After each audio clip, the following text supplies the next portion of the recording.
Hello guys, आज के इस जीके के वीडियो में आपके लिए टॉप 60 कुछ ऐसे इंपॉर्टेंट जीके लाया हूँ जो कि बार बार परीक्षाओं में पूछे जाते हैं। आप लोग इस वीडियो को ध्यान से देखिएगा।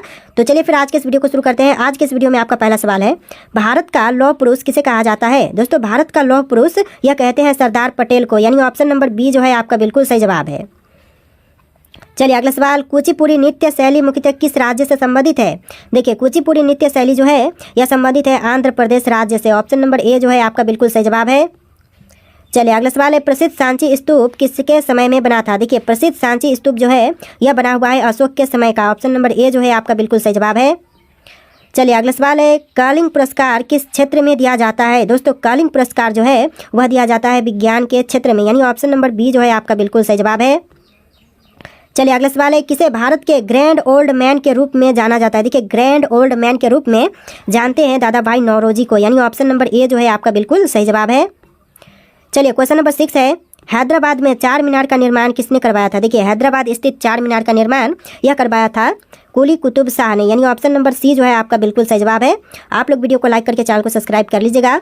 चलिए क्वेश्चन नंबर 7 है, लुम्बिनी किसका धार्मिक स्थल है? दोस्तों, लुम्बिनी जो है यह धार्मिक स्थल है बौद्धों का, यानी ऑप्शन नंबर ए जो है आपका बिल्कुल सही जवाब है। चलिए क्वेश्चन नंबर 8 है, पल्लव की राजधानी किस शहर में थी? दोस्तों, पल्लव की राजधानी जो थी यह थी ऑप्शन नंबर का डी कांचीपुरम में, यानी ऑप्शन का डी जो है आपका बिल्कुल सही जवाब है, कांचीपुरम।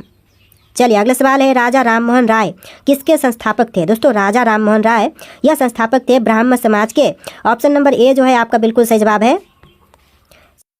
चलिए अगला सवाल है, क्वेश्चन नंबर 10, निम्नलिखित में से 1192 ईस्वी में कौन सा युद्ध हुआ था? देखिए, 1192 ईस्वी में जो युद्ध हुआ था यह आपका हो जाएगा ऑप्शन नंबर का बी, नारायण का द्वितीय युद्ध हुआ था 1192 में, तो ऑप्शन नंबर बी जो है आपका बिल्कुल सही जवाब है। चलिए अगला सवाल है, क्वेश्चन नंबर 11, केसर का सर्वाधिक उत्पादन किस राज्य में होता है? देखिए, केसर का सर्वाधिक उत्पादन जो है यह होता है राज्य कश्मीर में, यानी जम्मू कश्मीर में। ऑप्शन नंबर ए जो है आपका बिल्कुल सही जवाब है। चलिए अगला सवाल है, इंडियन नेशनल आर्मी किसके द्वारा बनाई गई थी? दोस्तों, इंडियन नेशनल आर्मी यह बना था सुभाष चंद्र बोस द्वारा। ऑप्शन नंबर ए जो है आपका बिल्कुल सही जवाब है, यानी कि इंडियन नेशनल आर्मी के संस्थापक है सुभाष चंद्र बोस।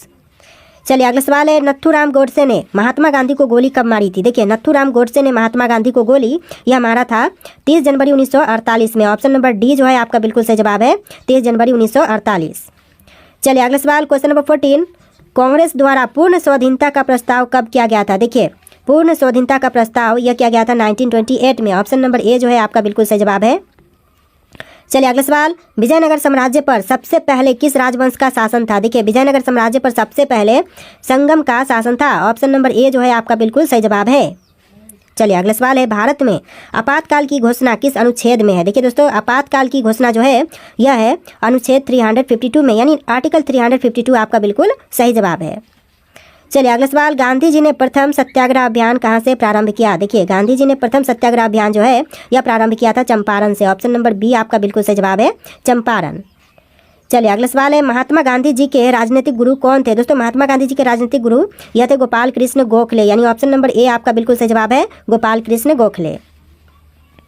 देखिए क्वेश्चन नंबर 19 है, भाषा के आधार पर बनने वाला पहला राज्य कौन सा था? दोस्तों, भाषा के आधार पर बनने वाला जो पहला राज्य है यह हो जाएगा आंध्र प्रदेश, यानी ऑप्शन नंबर सी जो है आपका बिल्कुल सही जवाब है। भाषा के आधार पर बनने वाला जो पहला राज्य है यह आंध्र प्रदेश हो जाएगा। चलिए अगला सवाल है, बाण भट्ट किन के दरबारी लेखक या कवि थे? दोस्तों, बाण भट्ट जो थे वह दरबारी लेखक कवि थे हर्षवर्धन के। ऑप्शन नंबर बी जो है आपका बिल्कुल सही जवाब है।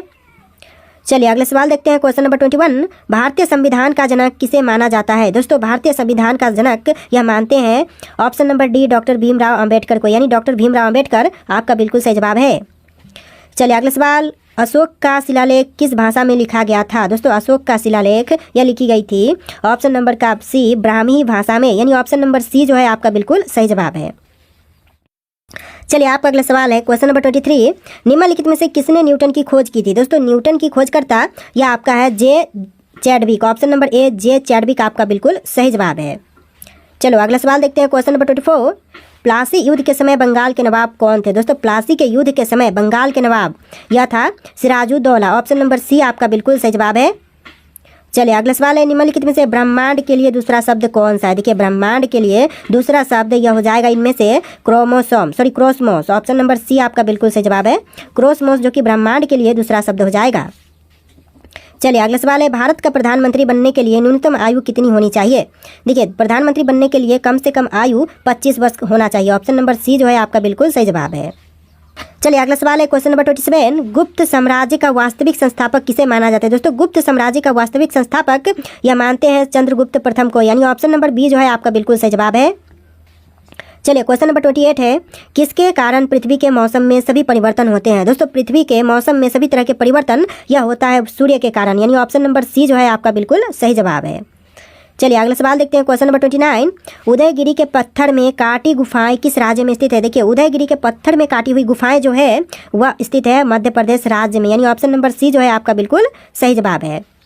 चलिए अगला सवाल है, सांची के स्तूप का निर्माण किसने करवाया था। देखिए सांची के स्तूप का निर्माण यह करवाया था अशोक ने, यानी ऑप्शन नंबर बी जो है आपका बिल्कुल सही जवाब है। चलिए अगला सवाल है, बुद्ध ने अपने जीवन की अंतिम वर्षा ऋतु कहाँ बिताई थी। दोस्तों बुद्ध ने अपने अंतिम वर्षा ऋतु यह बिताया था वैशाली में, ऑप्शन नंबर बी जो है आपका बिल्कुल सही जवाब है। चलिए अगला सवाल देखते हैं, किस वर्ष में भारत छोड़ो आंदोलन प्रारंभ किया गया था। देखिए भारत छोड़ो आंदोलन जो है इसकी शुरुआत हुआ था 1942 ईस्वी में, ऑप्शन नंबर सी आपका बिल्कुल सही जवाब है। चलिए अगला सवाल है, जवाहरलाल नेहरू ने अपने जीवन काल में कुल कितने वर्ष जेल में रहे थे। दोस्तों अपने जीवन काल का टोटल कुल मिलाकर के 9 साल जवाहरलाल नेहरू अपने जेल में बिताए थे, ऑप्शन नंबर डी जो है आपका बिल्कुल सही जवाब है। चलिए अगला सवाल है, यक्षगान किस राज्य का प्रमुख लोक नृत्य है। तो देखिए यक्षगान जो है वह प्रमुख लोक नृत्य है कर्नाटक राज्य का, यानी ऑप्शन नंबर सी आपका बिल्कुल सही जवाब है। चलिए अगला सवाल है, दिल्ली को किस वर्ष भारत की राजधानी बनाया गया। दोस्तों दिल्ली को राजधानी भारत की यह बनाई गई थी 1911 में, यानी ऑप्शन का बी जो है आपका बिल्कुल सही जवाब है 1911। चलिए अगला सवाल है, डॉक्टर बी आर अम्बेडकर ने किस सत्याग्रह का नेतृत्व किया था। देखिए डॉक्टर भीमराव अम्बेडकर ने सत्याग्रह नेतृत्व किया था महर सत्याग्रह का, यानी ऑप्शन नंबर सी आपका बिल्कुल सही जवाब है। चलिए अगला सवाल है, ईस्ट इंडिया कंपनी की स्थापना के समय भारत का शासक कौन था। दोस्तों ईस्ट इंडिया कंपनी की स्थापना के समय भारत के शासक यह थे अकबर, ऑप्शन नंबर बी आपका बिल्कुल सही जवाब हो जाएगा अकबर। चलिए अगला सवाल है, नरेंद्र मोदी भारतीय जनता पार्टी में कब शामिल हुए थे। दोस्तों नरेंद्र मोदी भारतीय जनता पार्टी में शामिल हुआ था 1987 में, यानी ऑप्शन नंबर बी जो है आपका बिल्कुल सही जवाब है। चलिए अगला सवाल है, मधुबनी किस राज्य की लोक चित्रकला शैली है। देखिए मधुबनी जो है वह लोक चित्रकला शैली है बिहार राज्य की, यानी ऑप्शन नंबर सी आपका बिल्कुल सही जवाब है। चलिए आपका अगला सवाल है, द्रौपदी मुर्मू ने कब भारत के राष्ट्रपति के रूप में शपथ लिया था। दोस्तों द्रौपदी मुर्मू ने भारत के राष्ट्रपति के रूप में शपथ लिया था 25 जुलाई 2022 को, ऑप्शन नंबर बी जो है आपका बिल्कुल सही जवाब हो जाएगा। चलिए अगला सवाल है, भारत के पहले ग्रैंड मास्टर कौन बने थे। दोस्तों भारत के पहले ग्रैंड मास्टर यह बने थे Viswanathan Anand, option number D आपका बिल्कुल सही जवाब हो जाएगा। चलिए अगला सवाल है, महात्मा बुद्ध ने अपना पहला उपदेश कहाँ दिया था। दोस्तों महात्मा बुद्ध ने अपना पहला उपदेश यह दिया था सारनाथ में, ऑप्शन नंबर बी आपका बिल्कुल सही जवाब हो जाएगा सारनाथ। चलिए अगला सवाल है, भारतीय लॉ अनुसंधान संस्थान कहाँ पर स्थित है। दोस्तों भारतीय लॉ अनुसंधान संस्थान जो है यह आपका रांची में है, ऑप्शन नंबर ए आपका बिल्कुल सही जवाब हो जाएगा रांची शहर। चलिए अगला सवाल है, ऑल इंडिया फॉरवर्ड ब्लॉक नामक पार्टी का गठन किसने किया था। देखिए ऑल इंडिया फॉरवर्ड ब्लॉक नामक पार्टी के गठन करने वाले यह हो जाएंगे डॉक्टर बी आर अम्बेडकर, यानी कि डॉक्टर भीमराव अम्बेडकर ने ऑल इंडिया फॉरवर्ड ब्लॉक नामक पार्टी की गठन किया था। चलिए अगला सवाल है, क्वेश्चन नंबर 45, चंद्रगुप्त मौर्य ने अपने अंतिम दिन कहाँ गुजारे थे। दोस्तों चंद्रगुप्त मौर्य ने अपने अंतिम दिन यह गुजारा था श्रवणबेलगोला में, ऑप्शन नंबर डी आपका बिल्कुल सही जवाब है श्रवणबेलगोला में गुजारे थे अपने अंतिम दिन। चलिए अगला सवाल है, गांधी जी किस धार्मिक पुस्तक को अपनी माँ कहते थे। दोस्तों गांधी जी अपने कौन से धार्मिक पुस्तक को माँ कहते थे। तो आंसर जो है ऑप्शन नंबर डी रहेगा भगवत गीता को, यानी ऑप्शन का डी जो है आपका बिल्कुल सही जवाब है। चलिए अगला सवाल है, भारत की सबसे ऊंची मीनार कौन सी है। दोस्तों इनमें से जो कि भारत की सबसे ऊंची मीनार है यह आपका हो जाएगा चार मीनार, यानी ऑप्शन नंबर ए जो है आपका बिल्कुल सही जवाब है। चलिए अगला सवाल है, क्वेश्चन नंबर 48, बंगाल के विभाजन के दौरान गवर्नर कौन थे। दोस्तों गवर्नर कौन था बंगाल विभाजन के समय, तो यह आपका हो जाएगा Lord Curzon, option number B आपका बिल्कुल सही जवाब है। चलिए अगला सवाल है, क्वेश्चन नंबर 49, मुंडा जनजाति किस राज्य में पाई जाती है। दोस्तों मुंडा जनजाति जो है वह मुख्य रूप से झारखंड राज्य में पाए जाते हैं, ऑप्शन नंबर सी जो है आपका बिल्कुल सही जवाब है।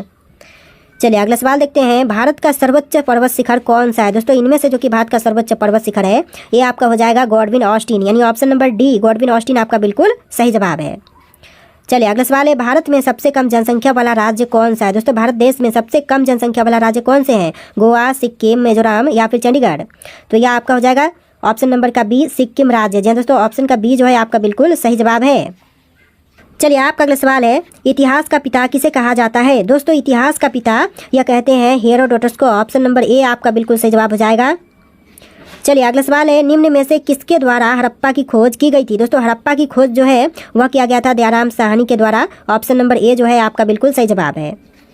चलिए अगला सवाल है, ताजमहल को किसने बनवाया था। दोस्तों ताजमहल को बनवाने वाले यह शाहजहां है, यानी ऑप्शन नंबर ए जो है आपका बिल्कुल सही जवाब है।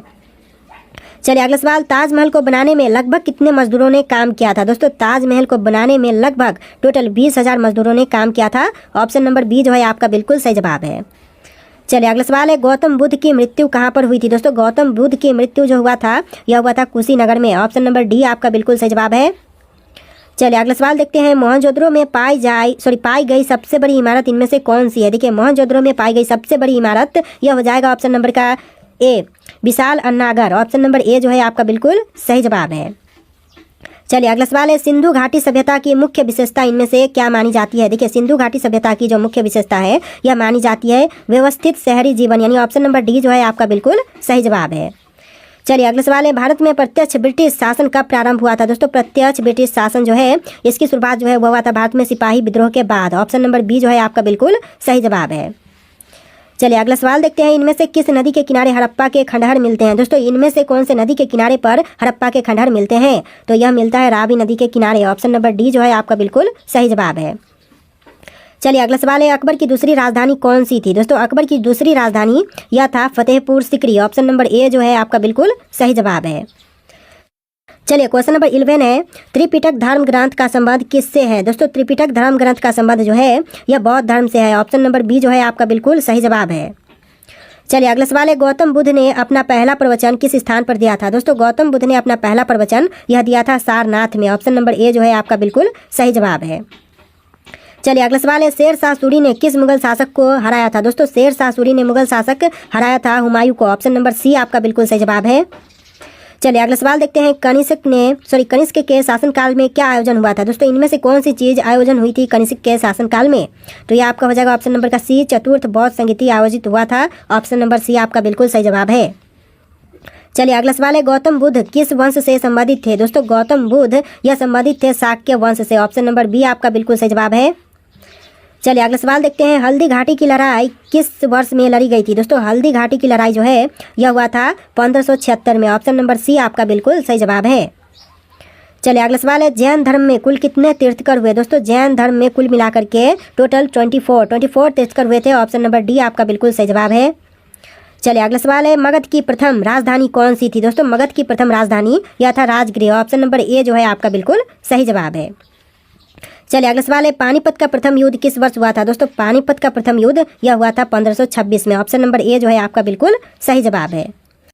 चलिए आपका अगला सवाल है, सिकंदर महान ने जब भारत पर आक्रमण किया था उस समय किसका शासन था। तो देखिए उस समय भारत में शासन था धनानंद का। ऑप्शन नंबर सी आपका बिल्कुल सही जवाब है। चलिए अगला सवाल है, अर्थशास्त्र की रचना किसके द्वारा की गई थी। दोस्तों अर्थशास्त्र की रचयिता कौन थे। तो यह आपके हो जाएंगे चाणक्य, यानी ऑप्शन का बी जो है जिन्होंने चाणक्य अर्थशास्त्र की रचना की थी। चलिए अगला सवाल है, प्रसिद्ध यात्री मार्को पोलो किस देश का निवासी था। तो देखिए प्रसिद्ध यात्री मार्को पोलो यह था इटली देश का निवासी। ऑप्शन नंबर ए जो है आपका बिल्कुल सही जवाब है। चलिए आपका अगला सवाल है, निम्न में से किस वर्ष कलिंग का युद्ध हुआ था। दोस्तों कलिंग का युद्ध यह हुआ था 261 BC में। ऑप्शन नंबर डी आपका बिल्कुल सही जवाब है। चलिए अगला सवाल है, अशोक द्वारा स्थापित शिलालेखों में किस शिलालेख में कलिंग युद्ध का वर्णन है। तो यह है 13वीं में। ऑप्शन नंबर डी आपका बिल्कुल सही जवाब हो जाएगा। चलिए अगला सवाल है, लोधी वंश किसके द्वारा स्थापित किया गया था। दोस्तों लोधी वंश की स्थापना यह किया गया था बहलोल लोधी के द्वारा। Bahlol Lodi option number C आपका बिल्कुल सही जवाब है। चलिए अगला सवाल, भारतीयों के लिए महान सिल्क मार्ग किसके द्वारा आरंभ किए गए थे। तो यह किया गया था कनिष्क के द्वारा। ऑप्शन नंबर डी आपका बिल्कुल सही जवाब है। चलिए अगला सवाल, भारत में सर्वप्रथम स्वर्ण मुद्राएं किसके शासनकाल में चलाई गई थी। तो यह चला था भारतीय यूनानी के शासनकाल में। ऑप्शन नंबर डी आपका बिल्कुल सही जवाब है। चलिए आपका अगला सवाल है, चोल राजाओं की राजधानी निम्न में से कौन सी थी। देखिए चोल राजाओं की राजधानी जो थी यह था उरैयूर। ऑप्शन नंबर सी आपका बिल्कुल सही जवाब है। चलिए अगला सवाल, जूनागढ़ शिलालेख का संबंध किससे है। तो यह है ऑप्शन नंबर का सी रुद्र दामन से। ऑप्शन नंबर सी आपका बिल्कुल सही जवाब है।